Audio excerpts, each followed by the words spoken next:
A storm breaks over the dark sea. Lightning and rain lash the deck, waves towering, water slamming against wood. The wind screams. It howls like a hungry wolf across the endless black water. Waves smash against the hull of the ship, a relentless, punishing rhythm. You can feel the cold spray on your face, taste the salt on your lips. In the chaos of wind and rain, a lone flag moves against the bruised sky. It is black, it is torn.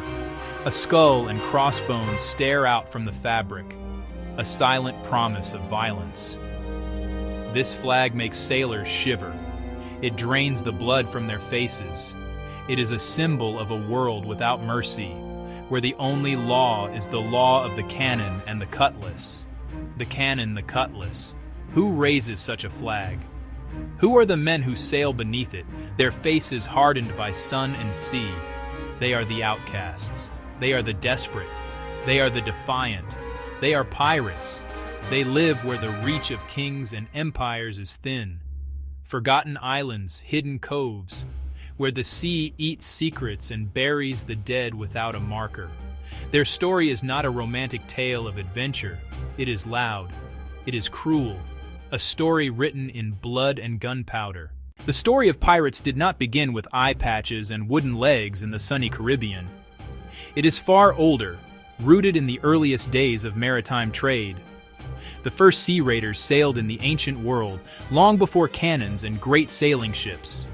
As soon as humans built vessels to carry goods across water, others built vessels to take those goods by force. In the ancient Mediterranean, piracy was a constant threat. Men from coastal communities took to small, oared boats and preyed on weaker ships. They did not seek glittering treasure, but grain, fine cloth, pottery, precious olive oil. They captured people, selling them into slavery. The Cilician pirates grew so powerful they challenged Rome, disrupting food flow to the capital and creating panic. Pompey the Great crushed their power and secured the sea lanes, for a time. This pattern repeated across the globe. Wherever goods moved on water, predators followed.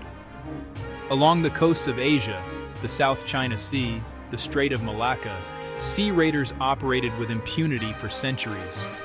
Small, fast boats struck with shocking speed, then vanished into labyrinthine hideouts. Not grand fleets, but tight crews who knew their waters intimately.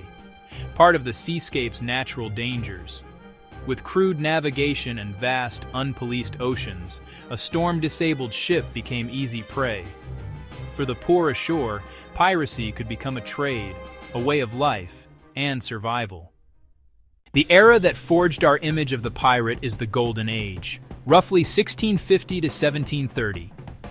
In these decades, the sea lanes of the Atlantic and the Caribbean ran like rivers of gold. Spain, England, France, the Dutch Republic, fleets bearing the wealth of empires. Galleons lumbered, holds filled with silver, sugar, and spices, floating treasure chests, slow and vulnerable.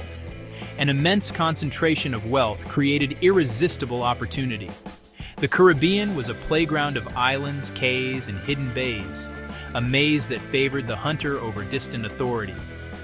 A ship could hide, make repairs, and take on water unseen. Tortuga, Nassau, New Providence, places to sell loot, recruit crew, and spend fortunes far from the law. Endless European wars licensed privateers with letters of marque. When wars ended, thousands of trained sailors were cut adrift, their ships and skills perfectly suited for piracy. The line between privateer and pirate was perilously thin and easily crossed. Naval and merchant life was hell. Backbreaking work, brutal discipline, abysmal pay, rotten food, and rampant disease. Against that grim reality, piracy called like a siren, promising freedom and fortune. On a pirate ship, men voted on affairs and received guaranteed shares of plunder, a radical, if ruthless, democracy. A desperate gamble, but for many, better than the slow death of lawful service. Captains who saw the black flag faced a stark choice: fight and risk all, or surrender and pray for mercy.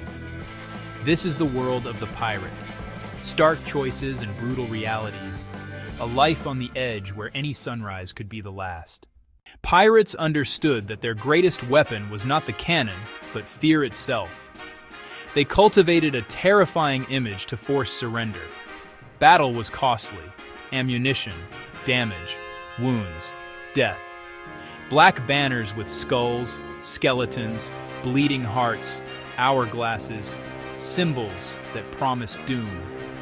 Edward Blackbeard Teach tied slow-burning fuses into his beard, shrouding himself in smoke like a demon from hell. Life aboard was raw, stripped of comforts, the sea's motion living in your bones.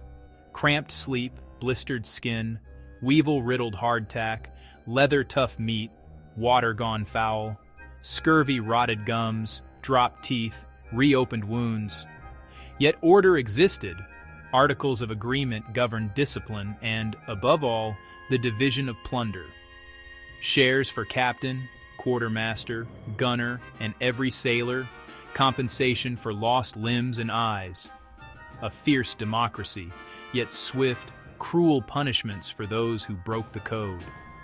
A cheat might be marooned with a pistol and single shot. Disputes settled by duel on the nearest beach.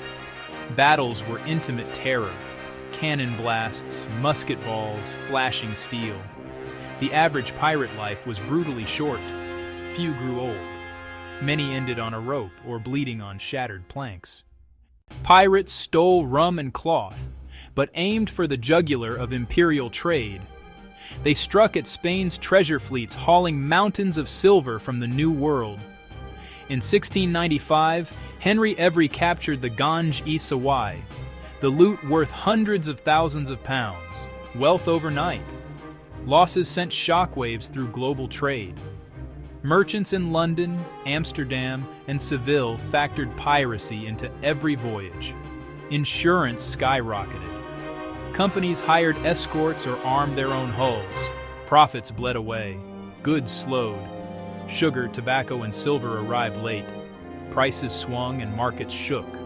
Some years saw hundreds of captures in the Caribbean and off North America.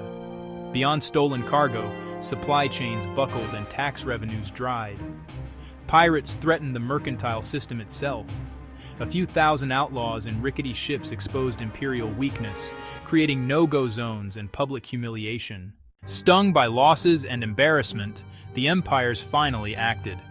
Navies, especially Britain's, were unleashed to hunt pirates down.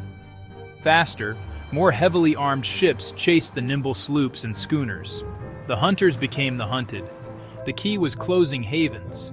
Nassau retaken in 1718 by Woodes Rogers, offering king's pardons, or the noose. Blackbeard died in a bloody fight off North Carolina. His head hung as warning. In 1722, Black Bart fell to grapeshot off Africa. Admiralty courts made quick work. Hangings, bodies tarred and gibbeted at harbor mouths. By the mid-1730s, the Golden Age was over. Piracy did not vanish. It changed its shape, its tactics, and its location. Not square riggers, but fiberglass skiffs launched from motherships, armed with AK-47s and RPGs, faces masked. Where law is weak and wealth passes, like off Somalia, the world's most dangerous waters emerged in the 21st century. Cargo is secondary. The crew becomes leverage, ransoms in the millions. Pirates are a dark mirror of trade, power, and violence held up to society. The methods change with ship and gun. The motive endures. Listen to wind, waves, creaking timbers. In those echoes, the sea remembers.